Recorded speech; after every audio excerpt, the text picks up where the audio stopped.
ancien chef de cabinet du président de la République et initiateur du mouvement Manko Sukhali Aper. Il est l'invité de Babacar Fall. Plusieurs sujets: la reprise des tournées économiques du président Macky Sall, la relance de l'économie nationale au moment où plusieurs industriels lancent un cri de détresse, la dernière manifestation du M2D, la pertinence du nouveau découpage administratif, les prochaines élections locales, l'affaire Boy-Djiné et ses ramifications et plusieurs autres sujets.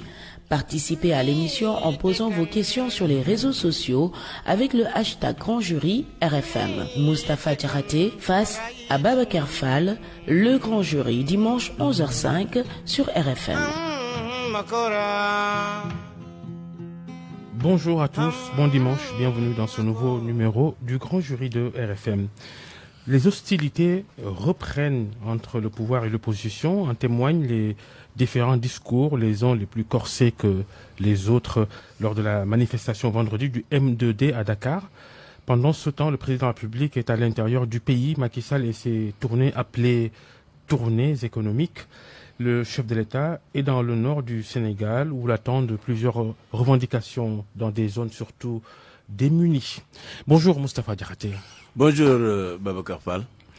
Le monde de la politique d'abord, qui est attristé par la mort d'Abdoulaye Faye, un des éternels compagnons d'Abdoulaye Wade au Parti démocratique sénégalais dont il était l'administrateur jusqu'à sa disparition ce samedi.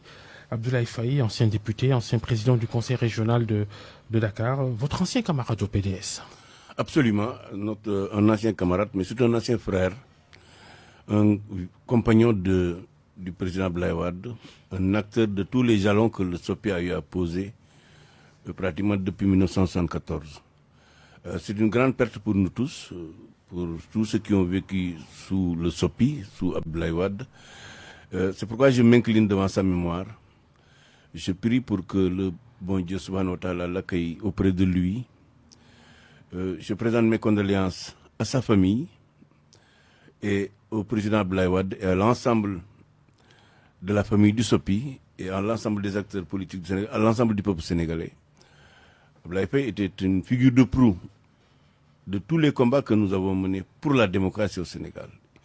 Il a été victime de violences physiques, il a fait la prison, mais il n'a jamais reculé, il n'a jamais tergiversé. Il est resté un compagnon fidèle d'Abdoulaye Wade jusqu'à son arrivée au pouvoir et jusqu'à sa mort ce samedi. Votre parcours au PDS, on retiendra que vous avez dirigé un moment au sein même de ce parti d'Abdoulaye Wade, une sorte de courant que vous appeliez, vous Moustapha Diakhaté, ALC, Action libérale et citoyenne, Wachok Alternance. C'était surtout au lendemain de l'arrivée d'Abdoulaye Wade au pouvoir. Absolument, c'est 11 mois après son arrivée au pouvoir. 11 mois après son arrivée au pouvoir, Wachok Alternance et les obligations de Macky Sall. S'en inquiète-t-il, lui qui poursuit ses visites dans les régions de l'intérieur? Il va inaugurer beaucoup d'infrastructures construites par son gouvernement au nord du Sénégal. Effectivement, c'est en novembre 2001 que des amis et moi, nous avions mis en place ce que vous appelez courant, le mouvement Action libérale citoyenne, Wachok Alternance SOPI. C'était pour rappeler au président Abdoulaye Wade les engagements auxquels il avait souscrit, rappeler aussi à tous les frères du parti de rester sur le droit chemin que nous avions tracé, en tout cas que nous avions voulu tracer.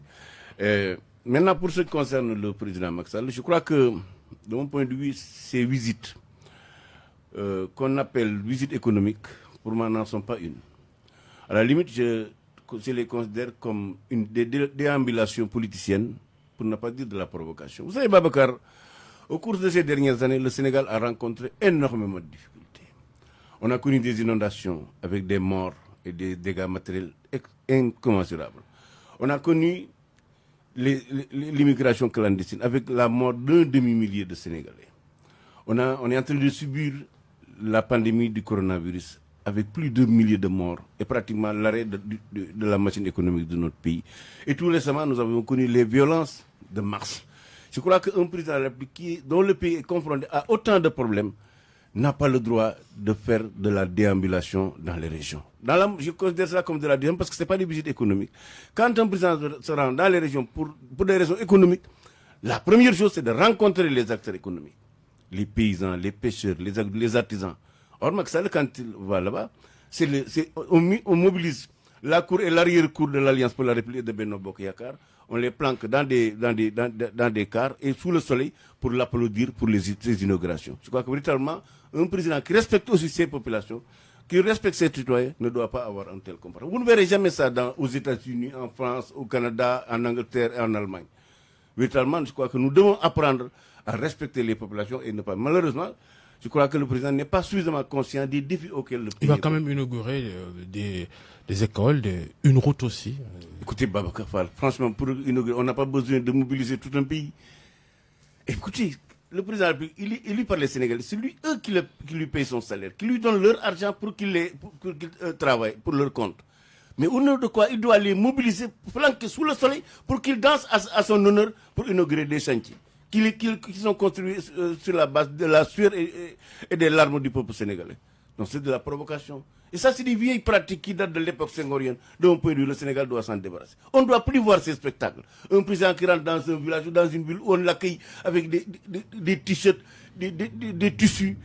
Totalement, je crois que la démocratie sénégalaise doit dépasser cela. Et moi, ça me fait extrêmement mal. Je crois que nous, hommes politiques, nous devons apprendre à respecter les populations. Si on respecte les citoyens, on ne les oblige pas à faire cela. Et c'est dommage. Là où il se rend, le nord du pays, beaucoup d'études, d'organismes crédibles ont montré que ce sont des zones souvent menacées d'insécurité alimentaire. Une zone qui avoisine le fleuve Sénégal. Oui. Ce grand paradoxe-là, comment l'expliquer? C'est un paradoxe, un anachronisme, Babacar Fall. Normalement, la région du fleuve Sénégal doit pouvoir nourrir le Sénégal et une bonne partie de l'Afrique. Si on arrive à constater que dans ces pays, la pauvreté est endémique et se développe de jour en jour, je crois que totalement ça pose problème. Et aller dans cette région-là, organiser des accueils populaires pour remercier le président, pour quelle raison? D'accord, il est là depuis 7 ans. Pas seulement. Il y avait tout ce problème devait être réglé depuis 1960. 9 ans maintenant. 9 ans, évidemment. 9 ans. Mais en 9 ans, il avait engagé la politique de l'autosuffisance en riz. Mais Babacar, le constat est vrai, c'est qu'Ariette n'a pas atteint cet objectif. C'est qu'on n'a pas fait ce qu'il fallait faire. Beaucoup de voix autorisées prennent la parole pour dire il faut davantage vasculariser les cours d'eau dans le pays. Le Sénégal doit-il en rester là à ne pas amener l'eau partout pour une agriculture beaucoup plus dynamique, beaucoup plus forte et pérenne qui dure toute l'année? Écoutez, Babacar, on est obligé. Vous savez que ce qui est paradoxal, c'est que le Sénégal a moins d'eau que le Maroc. Le Sénégal a moins d'eau que Israël. Or, le Maroc et Israël sont devenus des puissances agricoles. On a plus d'eau, vous voulez dire? Plus d'eau, je veux dire. Plus d'eau que le Maroc. Plus d'eau qu'Israël. Israël et le Maroc, par des techniques agricoles ultra modernes, sont en train d'atteindre l'autosuffisance alimentaire. Je crois qu'aujourd'hui, avec ce que nous avons comme fleuve, Sénégal, Gambie, Casamance, comme nappe phréatique, le Sénégal doit pouvoir cultiver l'intégralité de toutes les terres cultivables de notre pays. Si on peut, évidemment, le vieux projet de revitalisation des poils fossiles, on doit pas le faire. Mais même ce qui existe, même l'existant actuel, si on l'utilise harmonieusement, on peut effectivement battre des records sur le plan agricole. Offrir du travail aussi aux jeunes, parce que les nombreux emplois, le président est en tournée, sa deuxième en 15 jours à l'intérieur du pays. Les nombreux emplois promis aux jeunes, pas encore sortis de terre ou tombés du ciel, c'est selon. Écoutez, vous savez que je considère que le président, manifestement, n'a pas perçu le message des violences de mars 2021. C'est vrai, il y a une demande d'emploi pour les jeunes. Mais je crois qu'au-delà de cette demande d'emploi, il y a aussi un déficit de civisme qui est palpable chez beaucoup de jeunes. C'est pourquoi moi je propose à ce que les vacances citoyennes, qu'on les supprime et qu'on les remplace par le service militaire obligatoire de 100 jours pour tous les jeunes âgés de 18 à 30 ans. Et ça va permettre à ces jeunes non seulement d'apprendre les valeurs de la République, de connaître davantage leur pays, son histoire, sa géographie, mais aussi de se mêler. C'est-à-dire qu'on va prendre des jeunes de Dakar qu'on va envoyer dans la région de Casamance et les jeunes de Casamance, on les envoie dans le fleuve, ainsi de suite. Ce qui fait qu'on permettra à ces jeunes pendant 100 jours de se brasser, de se connaître, mais aussi d'apprendre à connaître la République, les valeurs de civilisation de notre pays. Je crois que ça aussi, c'est une mesure extrêmement importante qu'il doit faire. Aussi pour les jeunes, de mon point de vue, il faudrait qu'au niveau des collectivités territoriales, au niveau de l'Assemblée nationale, comme on l'a fait avec la parité, pour permettre l'augmentation du nombre de femmes dans les institutions telles que l'Assemblée nationale, il faut, de mon point de vue, qu'on réserve un quota obligatoire pour tous les représentants aux collections locales, aux élections locales, de disposer d'un quota d'au minimum de 25 à 30% de jeunes. Parce que ça permettra aux jeunes de s'habituer à la chose publique.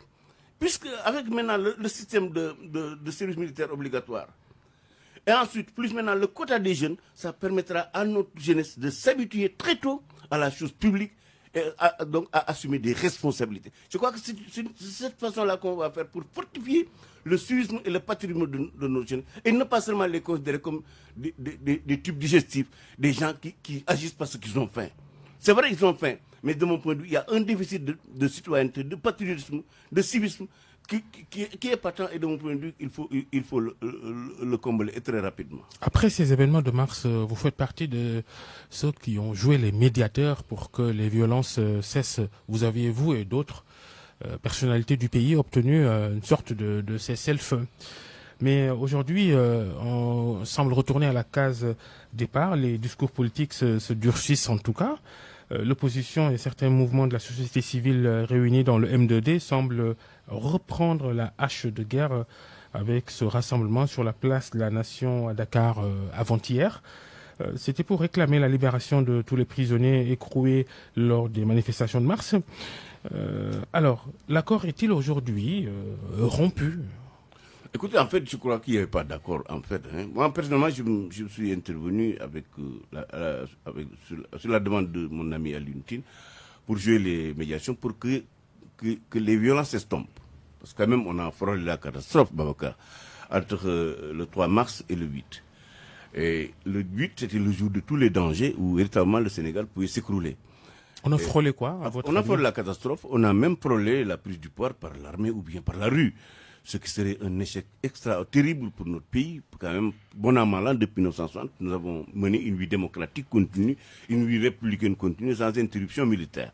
Et on a frôlé cette catastrophe entre le 8 et le 14. C'est pourquoi moi je suis intervenu avec d'autres Sénégalais, notamment les chefs religieux, pour que la paix revienne, que la justice fasse son travail, en dehors de toute pression, et ça qui a été obtenu. Bon, Ousmane Sonko, qui a été fait l'objet d'une plainte d'une Sénégalaise, d'une citoyenne sénégalaise, a été placé sous contrôle judiciaire, a été inculpé de viol et de pédophilie, mais placé sous contrôle judiciaire.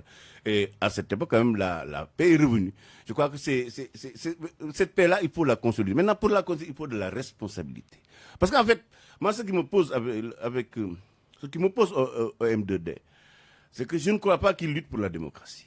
Parce qu'en fait, qu'est-ce qui s'est passé, Babacar ? Une Sénégalaise a porté plainte contre M. Ousmane Sonko pour viol.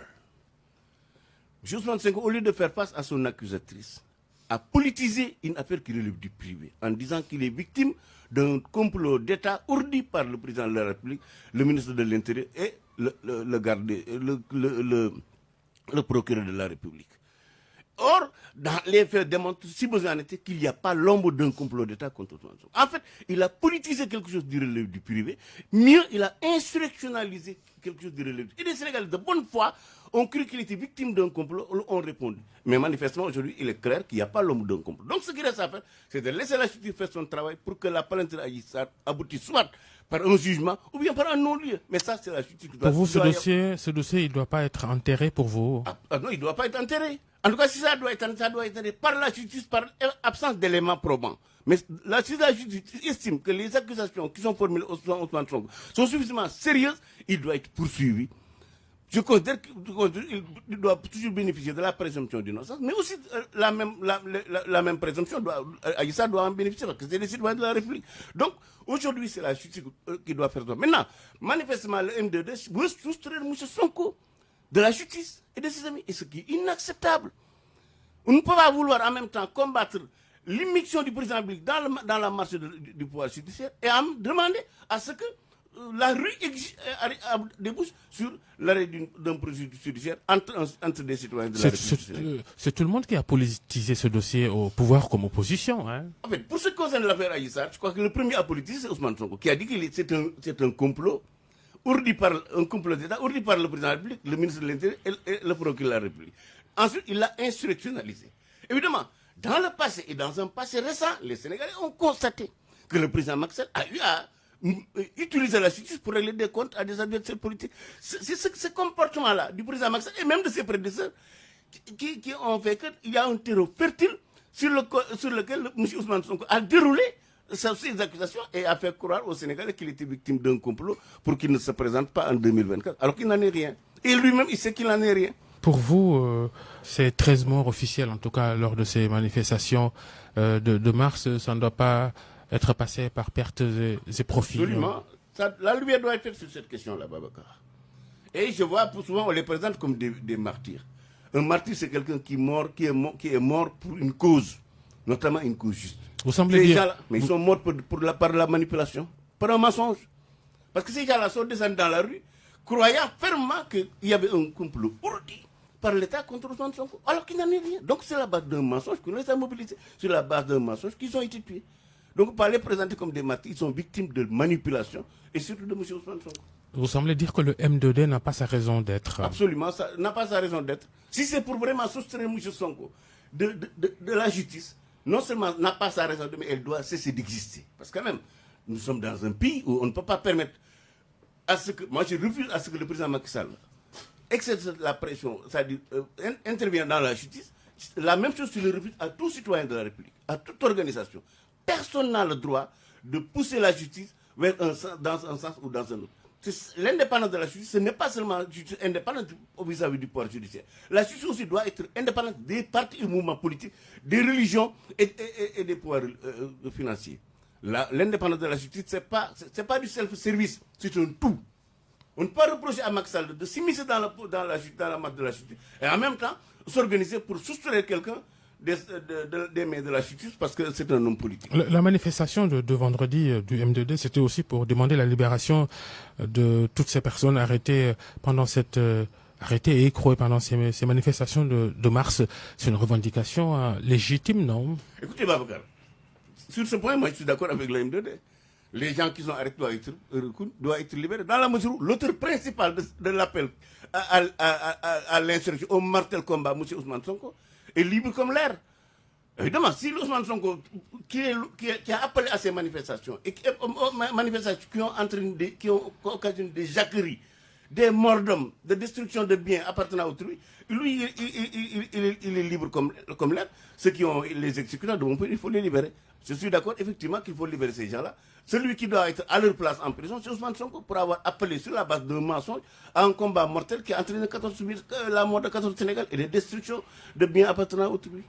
Vous n'êtes pas avec le président Macky Sall, vous n'êtes pas non plus dans les idéologies de l'opposition. Vous vous situez où dans ce terrain politique sénégalais? Je me situe dans le peuple, Babacar. Le Sénégal, c'est plus que Macky Sall et l'opposition réunie. Moi, je me situe dans le peuple. Et je suis toujours d'arrimer mes prises de position par rapport à la vérité et à l'intérêt du peuple sénégalais. Pour revenir sur les visites de Macky Sall à l'intérieur du pays, vous parlez de visites... de déambulation politicienne. Alors, activité politicienne, électoraliste sans doute? Absolument. Pour les locales? Seulement pour les locales? Je ne crois pas que c'est pour les locales. Je crois qu'il y a les locales, mais il y a autre chose que compte tenu des événements de mars, quand même, Macky Sall cherche à montrer peut-être à l'opinion internationale qu'il ne souffre d'aucune impopularité dans son pays. Peut-être montrer à ses adversaires aussi que sa popularité est intacte. Mais Babacar, il n'a pas besoin de ça. Mais il vient d'être élu avec 58%, il y a moins de 3 ans. Il ne participera probablement à la présidentielle de 2024. Pourquoi il a besoin de popularité? Pourquoi il a besoin de vous dites qu'il ne participera pas à la présidentielle? Mais il ne devra pas participer. Et moi, en tout cas, ce qui me concerne, je ferai tout pour qu'il ne se représente. Vous savez que moi, j'ai été limogé du palais de la République pour avoir dit que Macky Sall ne peut pas prétendre un combat. Un troisième mandat. Et ce combat, je vais le mener. Et ça va prendre même une tournure beaucoup plus importante. Ah bon, qu'est-ce que vous allez faire? C'est le mouvement que nous allons mettre en place. Un mouvement? Absolument. Nous allons, moi je vais définitivement mettre fin à mon appartenance à l'Alliance pour la République. J'ai toujours considéré que... C'est la rupture c'est définitive. J'ai toujours considéré que mon exclusion était illégale parce qu'il n'obéissait pas aux dispositions statutaires et réglementaires de notre parti. Ce que je voulais, c'est de permettre à notre parti de se réorganiser et de fonctionner de manière beaucoup plus démocratique. On vous annonce pourtant au palais, parce que Macky Sall a reçu Aminata Touré, qu'il avait limogé de la présidence du Conseil économique, social et environnemental. On parle de ABC, Alioune Badara Cissé, et de vous, qu'il est en train de reconstituer sa famille originelle, APR. Vous ne serez pas de la partie? En fait, non, vous savez que je l'ai toujours dit et je le répète ici, que pour ce qui concerne mes relations politiques avec Macky Sall, c'est une page de tournée. Autrement dit, je ne bénéficierai plus désormais d'une nomination de sa part dans le parti et d'une nomination de sa part dans l'État du Sénégal. Cette page est tournée. Maintenant, moi, ce que je voulais, c'est qu'on réorganise notre parti, qu'on en fasse une formation politique et non une masse informe comme il est aujourd'hui. C'est la mort alors de votre mouvement Manko Sokhali APR? Non, ça on va créer autre chose. On va créer un autre mouvement qui va s'appeler Farlou Djubanti Sénégal. Alliance pour la Nouvelle République. Pour faire quoi? Pour faire quoi? C'est pour l'accomplissement de la deuxième alternance. Autrement dit, certainement je vais quitter l'Alliance pour la République, mais je ne veux pas quitter la deuxième alternance parce que j'en suis conscient d'en être un des acteurs. L'accomplissement de la deuxième alternance, ça veut dire quoi? Que les engagements de rupture auxquels le président Macky Sall avait souscrit avec nous, il faut les mettre en œuvre. Or, manifestement, ce qui s'est passé, c'est que Macky Sall a promis aux Sénégalais de la rupture, mais malheureusement, il gouverne par l'immobilisme et le recul. Ce qui veut dire quoi? Donc, pour le combat que nous allons mener, c'est un combat pour la refondation du Sénégal, de l'État du Sénégal, de la République du Sénégal. Et pour la matière première que nous allons utiliser pour cette refondation, nous commencerons d'abord par les conclusions des assises nationales, la charte de la gouvernance démocratique et les propositions de la CNRI. C'est un dispositif extrêmement important qui, de mon point de vue, s'il est utilisé de manière idoine, ça nous permettra de reconstruire la démocratie, la République. Parce qu'en réalité, Babacar, au Sénégal, nous sommes tous sauf une République. Une République, c'est au minimum la séparation des pouvoirs. Or, au Sénégal, depuis 1963, le président de la République, il est le chef de l'exécutif. Le président de la République, il est le leader de la majorité parlementaire. Le président de la République, il est le président du Conseil supérieur de la magistrature. Dans ces conditions, comment on peut parler de séparation des pouvoirs? Donc, au Sénégal, il n'y a ni séparation ni équilibre. Ça veut dire qu'on a une monarchie présidentielle, de mon point de vue, qu'il faut abolir. Et les assises avaient donné une bonne orientation, de mon point de vue, qui peuvent indiquer le bon sens pour refonder une nouvelle république. Même l'État sénégalais que nous avons aujourd'hui, c'est un État que la France nous a légué.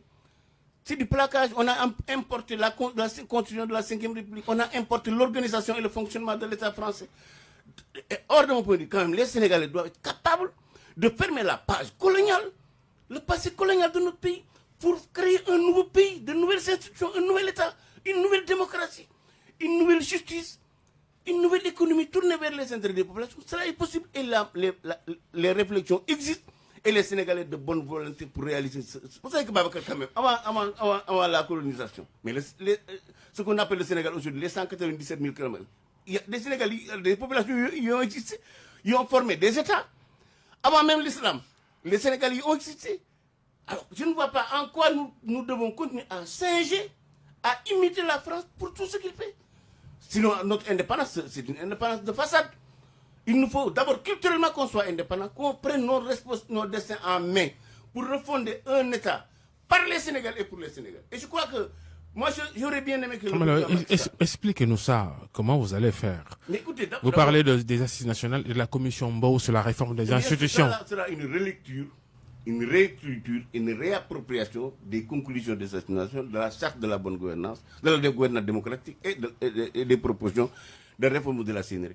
Nous allons faire cette réécriture à la base jusqu'au sommet. Autrement, dans les 557 communes du Sénégal, nous allons organiser des forums, des tables rondes pour recueillir l'avis des Sénégalais par rapport à ces différentes propositions et aussi d'autres propositions. Ensuite, nous allons avoir des sites internet où des Sénégalais peuvent envoyer des propositions. L'ensemble de toutes ces idées-là, nous allons les réunir pour en extraire un certain nombre de propositions qui, de mon point de vue, mises en œuvre, va réconcilier les Sénégalais avec la politique, va réconcilier les Sénégalais avec la République, avec la démocratie. Et c'est une urgence pour notre pays. Si vous allez faire tout cela dans votre nouveau mouvement. Il faut faire tout ça avec qui? D'abord, avec tous les Sénégalais qui se retrouvent dans ce combat-là. Non, je pose la question pour savoir s'il y aura des personnalités de premier rang. Non, vous savez que quand je dis qu'une alliance pour la Nouvelle République, ma priorité, ce n'est pas des Sénégalais de première. Et d'ailleurs, qu'est-ce que vous entendez des Sénégalais de première rang? Pour moi, dès l'instant qu'il y a un citoyen sénégalais, il est au premier rang. Vous savez que c'est ma conception de la démocratie de la République. Le souverain, c'est le peuple. Qu'il porte des galons ou pas, qu'il soit riche ou pas, qu'il soit diplômé ou pas, le Sénégalais, il est d'égale importance avec tous les Sénégalais. Il n'y a pas un Sénégalais ordinaire. Tous les Sénégalais sont des citoyens de la République, sont les souverains de la République. Est-ce qu'il y aura dans votre mouvement des pontes de l'APR proches ou éloignés du président de la République? Écoutez, ce n'est pas ça ma préoccupation. Toutes les personnes qui seront là-bas seront des soldats pour la cause du peuple sénégalais. Ils n'y seront pas parce que c'est des pontes. Parce que le mouvement n'est pas créé, ne sera même pas. Parce que même dans le processus de la création de ce mouvement, c'est une étape qui va durer peut-être 5 à 6 mois. En ce moment dit, nous allons mettre en place un comité national pour piloter l'implantation du mouvement. Et dans chaque commune, nous allons avoir des référents, environ 10. Et ces 10 vont installer le mouvement dans les communes. Et un chiffre d'environ 500 000 atteint. Ce sont ces 500 000-là qui seront les membres fondateurs de ce mouvement. Autrement dit, ce mouvement, nous voulons qu'il soit un mouvement populaire, un mouvement collectif. Ce ne sera pas un mouvement pour Moustapha Diakhaté, mais ce sera un mouvement pour des causes, pour la cause de la refondation, pour la cause de l'accomplissement de la deuxième alternance. Vous ne travaillez pour la solde de personne. De personne, pour le Sénégal. Vous ne déblayez pas le terrain pour quelqu'un. Pour personne. Le mouvement sera entièrement dédié au peuple sénégalais. Même pour les élections locales auxquelles probablement nous participerons, nous allons faire des appels à candidature.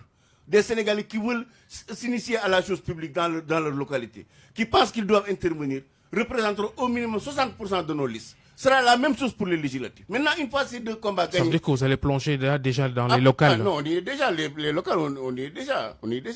Mais les locales, nous, ce que nous voulons, c'est apporter de la nouveauté. Vous savez très bien que le nouveau standard en politique, ce sont les ensembles, les coalitions. Puisque vous n'épousez pas beaucoup de stratégies adoptées par l'opposition, vous allez faire cavalier seul. L'opposition, c'est un vaste ensemble.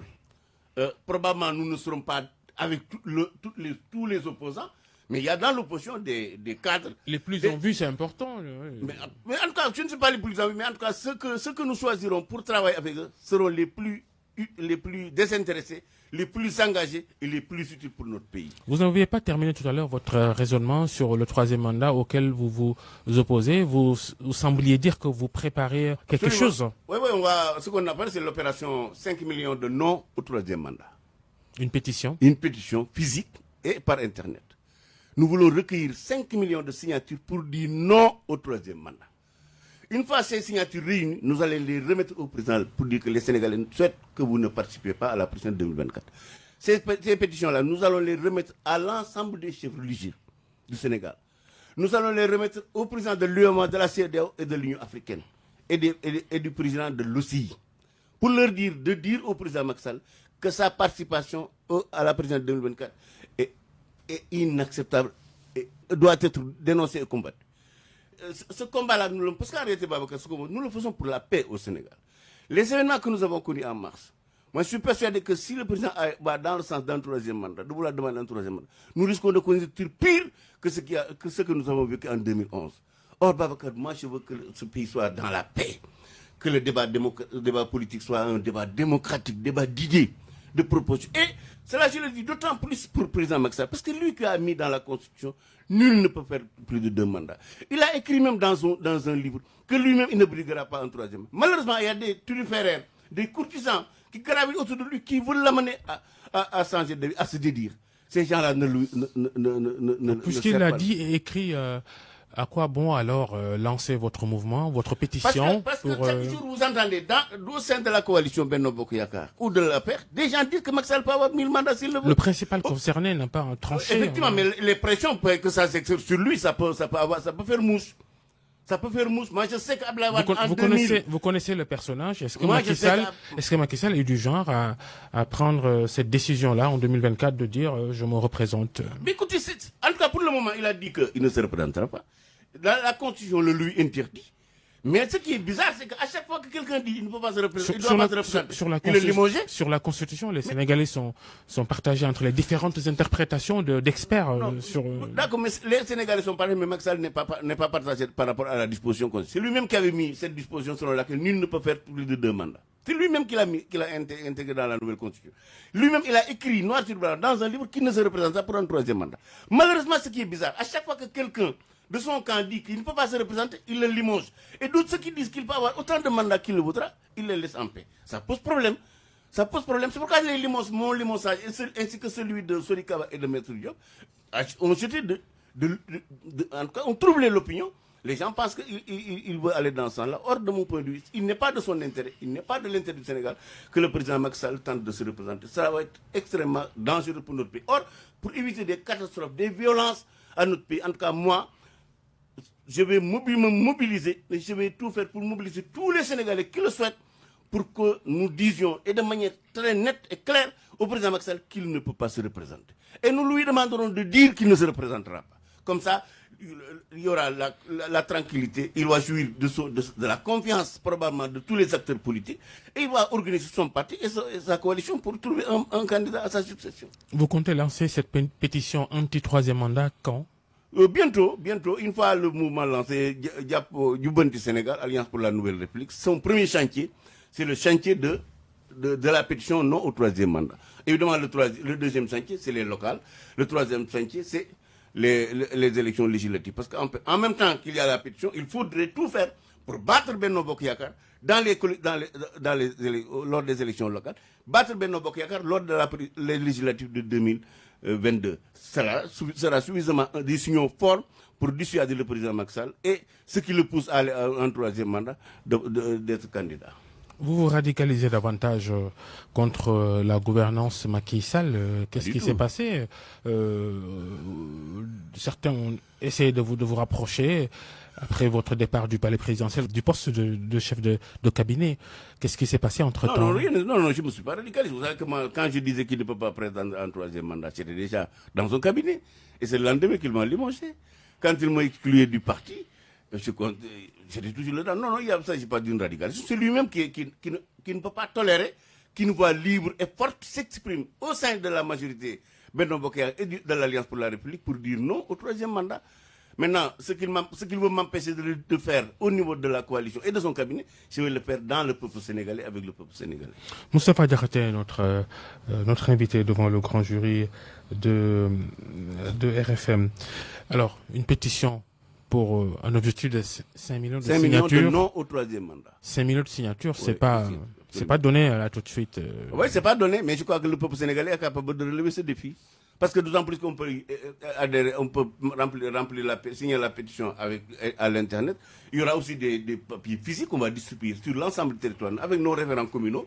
Et cela, nous le ferons avec tous ceux qui souhaitent empêcher au Sénégal de tomber dans les affres de la violence que nous avons connue en 2011 avec le troisième mandat du président Blaise. Ceux qui signent cette pétition-là, c'est lutter pour la paix au Sénégal. Signer cette pétition, c'est empêcher que des voix-en-guerre, des pouvoiristes qui sont tapis dans la coalition Benno Bokk et l'APR brûlent le pays pour leurs intérêts personnels. Donc, signer cette pétition, c'est travailler pour la paix au Sénégal. Espérez-vous des signatures de hauts responsables de l'APR Absolument, il y en a beaucoup qui sont contre l'idée de troisième mandat. Donc, cette pétition est une pétition transpartisane, et transpartie. Tout militant d'un parti politique, qu'il soit de l'opposition ou de la majorité, doit pouvoir le signer parce qu'il s'agit d'empêcher que des gens qui ne sont préoccupés que pour leur intérêt personnel brûlent le pays en poussant le président Macky Sall à se représenter. Pourquoi les anti-troisième mandat qui sont dans l'entourage de Macky Sall ne se signalent pas? Écoutez, vous savez que quand même le début a été dur. Quand il a commencé par limoger Sorikaba, d'autres, ensuite j'ai suivi Maître Moussa Diop. C'est quoi, il faut être vraiment très courageux, très intéressé par le peuple sénégalais. Vous pensez qu'un jour il arrivera qu'ils assument leur position sur le sujet? C'est de leur intérêt même que cette situation soit clarifiée. Pour la première fois au Sénégal, le parti au pouvoir ne sait pas d'ici 3 ans qui sera son candidat pour la présidentielle. En 2000, les socialistes avaient le candidat Abdou Diouf. En 2012, le PDS avait un candidat Abdoulaye Wade. Aujourd'hui, Benno Bokk Yakaar, l'Alliance pour les gens ne savent pas sur quel candidat compter pour 2024. Cette situation d'incertitude menace même l'existence de ces partis et de la coalition Benno Bokk Yakaar. Réumi Idrissa Seck qui a rallié la coalition de la majorité, pensez-vous que Réumi va valider va dire OK pour un troisième mandat de Macky Sall, par exemple? Je ne peux pas dire ce que fera le Réumi. En tout cas, ce qui m'intéresse particulièrement, c'est que ceux qui se sont battus avec Macky Sall depuis 2008, qui l'ont élu en 2012, qui l'ont réélu en 2019, doivent l'aider à sortir par la grande porte. À ne pas subir ce qu'Abdoulaye Wade a subi. Faire de grandes choses dans ce pays pendant 26 ans d'opposition, pendant 12 ans au pouvoir, et sortir par la fenêtre parce qu'il voulait pousser un troisième mandat qui n'était pas nécessaire et le pays n'en voulait pas. Et je crois que ce que Abdoulaye Wade a subi, si Macky Sall ne fait pas attention, ce sera pire pour lui. Et en tout cas, moi, je ne le souhaite pas. Je ne le souhaite pas au peuple sénégalais. Qui sont ceux qui le poussent, qui pourraient le pousser à se représenter, sa famille, sa belle famille?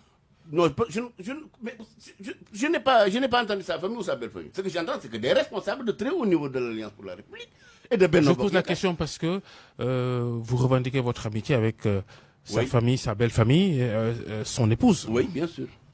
Je crois qu'elle n'est pas, dans une logique de troisième mandat. En tout cas, elle m'en a jamais fait cas. Marième Faye? Oui, je crois très sincèrement parce qu'elle m'a jamais fait cas. Vous estimez que la première dame n'est pas pour un troisième mandat? Je le crois parce qu'elle m'avait jamais fait cas de suite. Et bon, même mes conditions de séparation avec Macky Sall, ça lui a fait très mal. Ça lui a fait très mal. Elle pensait que peut-être on pouvait transcender ces questions-là par le dialogue politique et non par des limogeages intempestifs comme son mari sait le faire. Mais en tout cas, ce n'est pas ça le problème. Aujourd'hui, vous entendez des responsables de très haut niveau de l'Alliance pour la République dire urbi et orbi que Macky Sall sera candidat en 2024. Il y en a même qui menacent de mort ceux qui s'y opposent. Alors donc, moi, ce que disent les Wolofs, Babacar, il faut d'abord, de mon point de vue, endiguer cette tentation d'un troisième mandat le plus tôt possible. Parce que plus on se rapprochera de 2024, avec des risques que l'Alliance pour la République ou Benno n'auront pas de candidat, s'il ne s'agit pas de Macky Sall, les choses peuvent être extrêmement compliquées pour notre pays. Et je crois qu'il est de l'intérêt de la coalition Benno Bokk Yakaar, de la paix, il est de l'intérêt du peuple sénégalais que cette question soit tranchée rapidement. Pour éviter cela, ça doit aller au-delà de la signature de pétitions. C'est une grosse machine qui doit être déployée pour éviter le pire, non? Non. Vous savez que moi, je crois qu'avec 5 millions de signatures données aux khalifes généraux, aux clergés catholiques, aux centrales syndicales. Pour qu'ils en fassent quoi? Mais pour leur dire que le peuple sénégalais, avec 5 millions de signatures, demande à ce que le président Macky Sall ne participe pas à la présidentielle de 2024. Et je crois que les chefs religieux qui ont le souci de l'ordre républicain, de la paix, vont exercer de la pression sur lui et sur les partisans du troisième mandat pour que ce débat-là soit clos le plus tôt possible. Et donc, je crois que 5 000 lettres adressées au président de la République par 5 millions de Sénégalais pour lui dire, Monsieur le Président, nous voulons deux mandats seulement pour le président. Et d'ailleurs, de mon point de vue, on doit même élargir la limitation des mandats aux collectivités territoriales, aux conseils municipaux, aux conseils départementaux. Parce que quand même, ça va permettre d'oxygéner la démocratie en permettant le renouvellement des hommes qui font de la politique. Ça aidera à renouveler la politique. Et mieux, dans cette c'est pourquoi je considère que les jeunes de notre pays, on doit leur réserver un quota de 25 à 30% des listes pour les élections municipales et les élections départementales. Ça permettra aux jeunes de s'habituer très tôt à la chose politique, à la chose publique, et je crois que ça renforcera leur civisme. Quand on achète un nouvel avion présidentiel à près de 58 milliards de francs CFA, on le fait pour l'État, pour la République, ou on le fait pour rester au pouvoir? Écoutez, moi ce qui me pose problème, c'est que ils ont dit que la demande d'avion a été formulée en 2018. Or, moi, j'ai l'impression qu'à ce niveau-là, ils ne disent pas la vérité aux Sénégalais. Parce que quand même, si c'était décidé en 2018, normalement, ça devait être budgétisé à partir de 2018. Or, les Sénégalais ont appris l'achat de cet avion, y compris les 165 députés, lorsque le ministère a sorti son communiqué pour dire que le gouvernement va acheter un avion. Il est dit que ça a été mentionné dans le budget du ministère des Forces armées sous l'appellation achat d'un aéronef. Ouais, mais écoutez, Babacar, c'est trop imprécis. Du fait du caractère secret défense. Ils ont même parlé de 4 aéronefs. Moi, je crois quand même. Non, mais écoutez, acheter un avion, ce n'est pas un secret défense. Secret défense, c'est les matériaux militaires qu'on utilise pour la défense de la... Le ministre des Finances le confirme avec son communiqué. Non, mais la communiqué le chiffre. Dans un premier temps, d'abord, ce n'est pas partie d'une question d'un journaliste qui a demandé au président, est-ce que vous allez acheter un nouvel avion? Le lendemain, on a connu un communiqué. Le gouvernement a sorti un communiqué pour dire que le président va sortir un avion au mois de juillet. Ensuite, le prix, on a dit non, c'est secret de défense. Le lendemain, le ministre du budget sort le prix. Mais écoutez, Babacar, avec tout ce touillis-bouillis, ça prouve qu'il y a quelque chose qui n'est pas clair. Non, il n'y a pas de mal à ce qu'on achète un avion pour le président de la République. On en avait acheté pour le président Senghor à l'époque, quand même le Sénégal était moins riche. On en a acheté pour le président Abdou, pour le président Blaise Wade. C'est normal que le président Macky Sall soit doté d'un avion moderne neuf pour pouvoir, dans le cadre de ses missions de président de la République. Donc il n'y a pas de problème. Pourquoi cacher ça au Sénégal? Si ça date de 2018, si ça ne date pas de 2018, à partir de ce moment, il y a détournement de deniers publics parce que le gouvernement aurait acheté un avion sans l'autorisation de l'Assemblée nationale. Or, 1 franc du budget national ne peut pas être utilisé sans l'Assemblée. Maintenant, ils nous ont dit, oui, c'est l'avion, c'est un avion militaire, c'est l'armée qui achète un avion pour le président Babacar. Parmi les missions de l'armée, il n'y a pas l'acquisition d'un avion pour le président de la République. L'armée, son rôle, c'est de s'équiper pour défendre le territoire. Ça s'appelle avion de commandement, c'est dans la flotte de l'armée. Mais dans quelle flotte de l'armée? C'est un avion civil. Mis à la disposition. Dans la pratique, oui, mais du point de vue légal. Mais il n'y a pas de secret de défense de dire aux Sénégalais que on va acheter pour votre président un avion de 60 milliards. Quel est le problème? Où est le secret de défense? Et de toute façon, on nous a donné le prix. On nous a donné, on connaît même le fabricant. Donc, où est le secret de défense qui a empêché au gouvernement de dire aux Sénégalais depuis 2018 qu'un avion serait acquis pour le président de la République? Non, franchement, je crois que c'est même encore une fois manquer de respect même à la représentation nationale. Opération floue, alors. J'ai entendu des gens dire que c'est le secret de défense, mais le secret de défense n'est pas opposable à l'Assemblée nationale. Les députés doivent savoir l'argent qu'ils autorisent, à quoi ça va servir. Vous pouvez le dire maintenant, vous avez été président du groupe Benno Bokk Yakaar à l'Assemblée, oui. Vous avez toujours voté le budget du ministère des Forces armées, oui. Sans débat. Non, c'est pas ça. Vous savez que le budget, tout Sénégalais peut connaître le budget des Forces armées, vous-même pouvez connaître ça. Le sans débat, ça veut dire quoi? Que c'est un modus operandi qu'utilisent les députés pour dire à l'armée que le peuple sénégalais, à travers ses représentants, sont derrière vous, vous soutiennent. Il ne s'agit pas de cacher quoi que ce soit. Parce que tous les députés disposent du budget du ministère des Armées. Tous les députés, les 165 députés, aussi l'opposition même n'en parle pas, la majorité n'en parle pas, l'opposition peut en parler. Le fait de ne pas débattre en commission et en plénière, il s'agit tout simplement de montrer à l'armée que la représentation nationale, dans toutes ses composantes, majorité, opposition, comme non inscrit, est mobilisée, soutient l'armée. C'est tout, mais il ne s'agit pas d'opacité ou d'absence de transparence. L'armée a des obligations de transparence aussi dans la gestion des deniers publics. Et d'exemplarité d'ailleurs. De transparence et d'exemplarité. Parce que cette confiance que nous le voyons, en débattant publiquement des allocations budgétaires, de mon point de vue, ça responsabilise davantage l'armée qu'elle doit utiliser de manière exemplaire les fonds qu'on met à sa disposition. Moustapha Diakhaté, parlant de deniers publics, d'infrastructures, puisque le président, comme évoqué en début d'émission, va en inaugurer dans le nord du pays où il est en tournée pour une semaine. On a suivi un peu dans l'actualité des sports cette sortie de Sadio Mané lors du match amical Sénégal-Zambie au stade Lat Dior de Thiès. Il a déploré non seulement la coupure d'électricité à la mi-temps, mais l'état de la pelouse. Le stade, on a tout vu, il n'est pas de qualité. Quelques jours après, le président de la fédération de football a répondu indirectement à Sadio Mané en lui disant en Wolof lors d'une interview Fidou Liverpool. On n'est pas à Liverpool. Et ce samedi, c'est le ministre des Sports qui en rajoute une couche pour dire également qu'on n'est pas à Liverpool. Que pensez-vous de ces sorties des dirigeants sportifs sénégalais? Ces réponses, que ce soit du président de la fédération ou du ministre, ne sont pas destinées en fait à Sadio Mané. Ces réponses sont destinées au peuple sénégalais. Ils ont fait mal au peuple sénégalais en nous mettant au rang d'une ville d'Angleterre, Liverpool. C'est inacceptable. Sadio Mané a bien fait de mettre l'accent sur l'absence d'infrastructures sportives modernes. Et déjà, la FIFA l'a déjà fait. C'est scandaleux qu'aujourd'hui, le stade Demba Diop est fermé. Le stade de l'Amitié est fermé. Marius Ndiaye est fermé. Le stade Marius Ndiaye. Et Iba Mar Diop est inutilisable. C'est ça ce qui est scandaleux.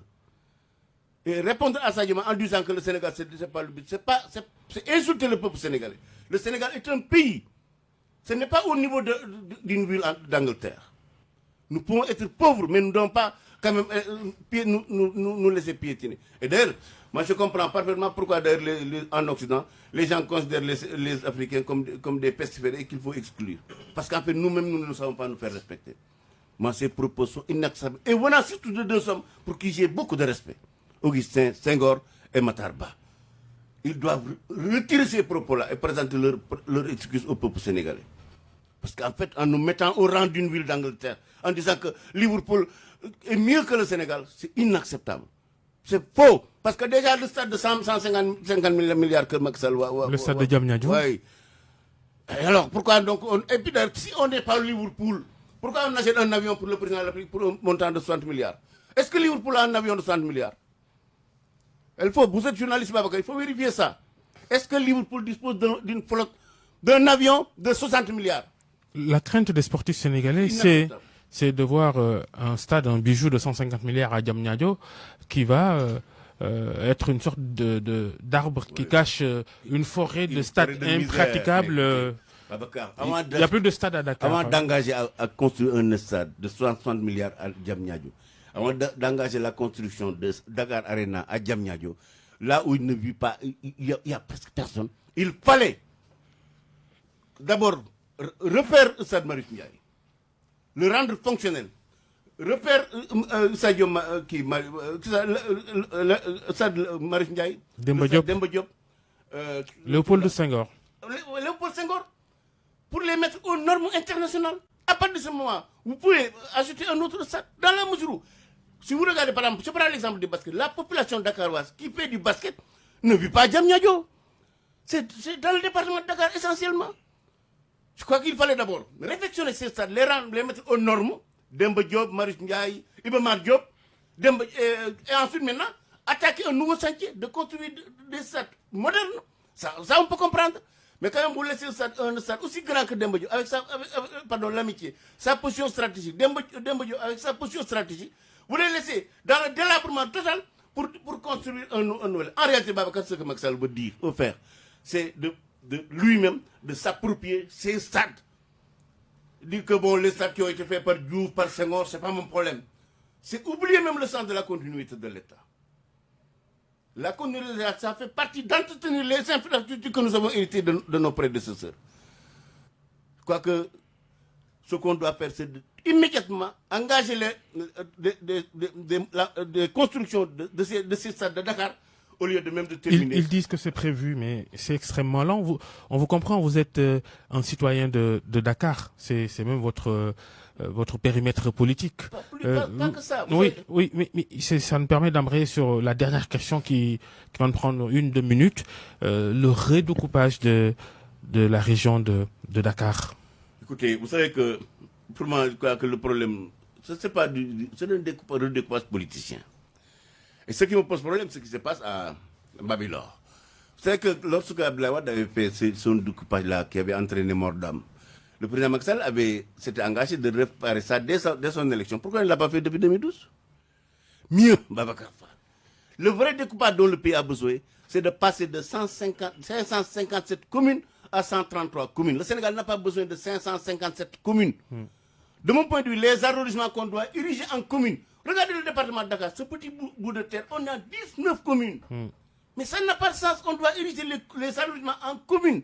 Aussi bien à Dakar, Guédiawaye, Pikine et sur l'ensemble du territoire. Ce qui va nous donner 133 communes de plein exercice avec des superficies importantes et des conseils municipaux bien dotés en moyens pour faire le travail. Je crois que véritablement ce qui est en train d'être fait, ça c'est de la politique politicienne. Et le Sénégal ne mérite pas ça.